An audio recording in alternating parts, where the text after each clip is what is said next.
Hello, chemist Professor Locken here. I'm in Oak Alley, Louisiana, at a plantation. And in the plantation, you see these large cauldrons like this.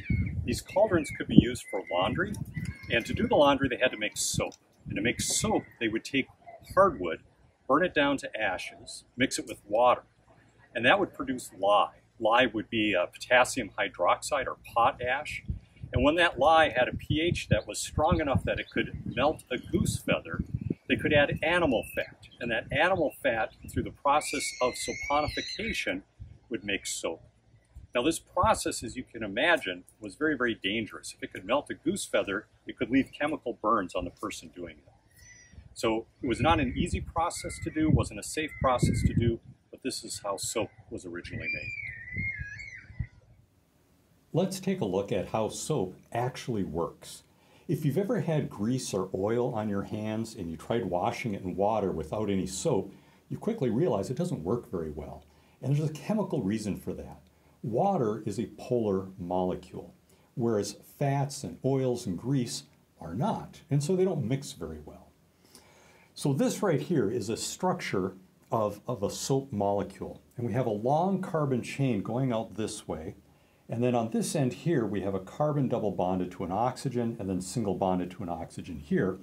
And attached to this oxygen here, or attracted to it, would be typically either a sodium ion or a potassium ion.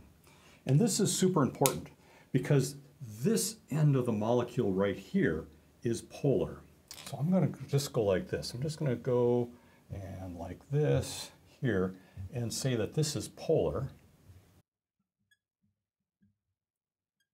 And then this long carbon chain over here is not attracted to water, and so that's nonpolar.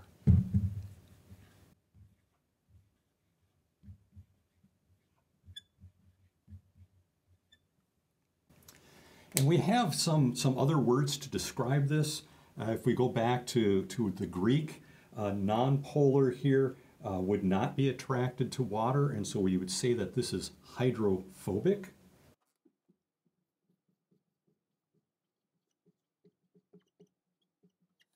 And then this polar part of the molecule here is attracted to water, so it's hydrophilic.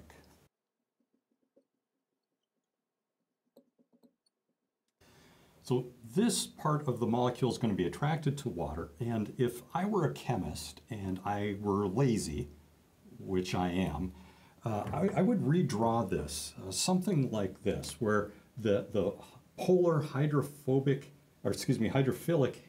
end here would be like the head of the molecule, and then we have this long tail here that's nonpolar, and I'm going to go like this here.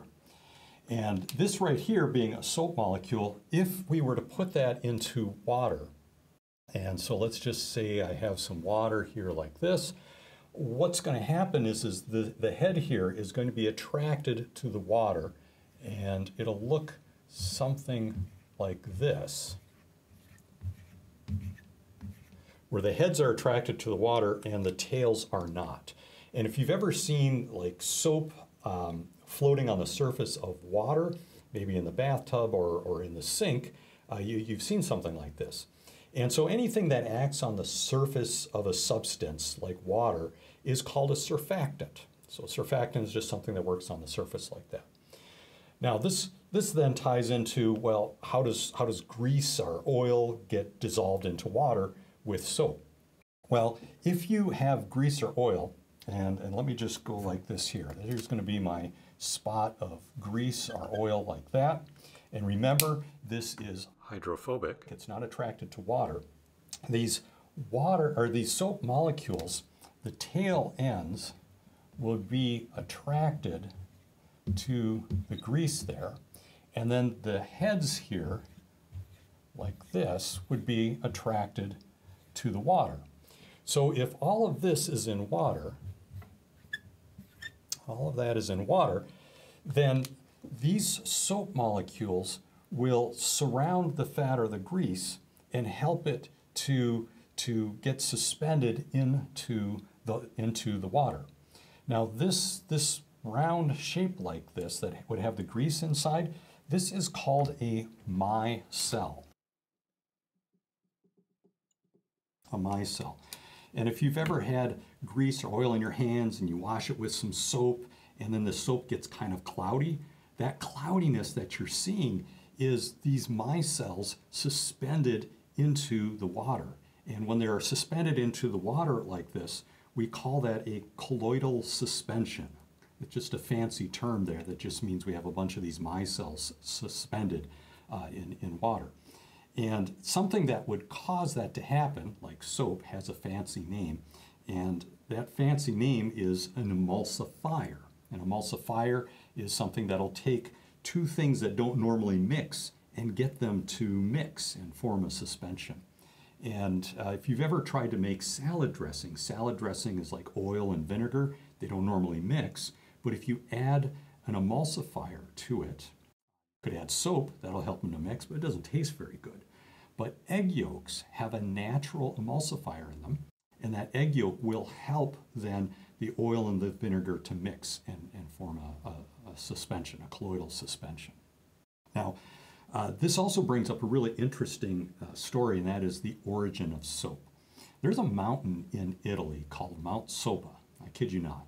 And back in the day, people would sacrifice animals on Mount Sopa, nice, fatty, large animals.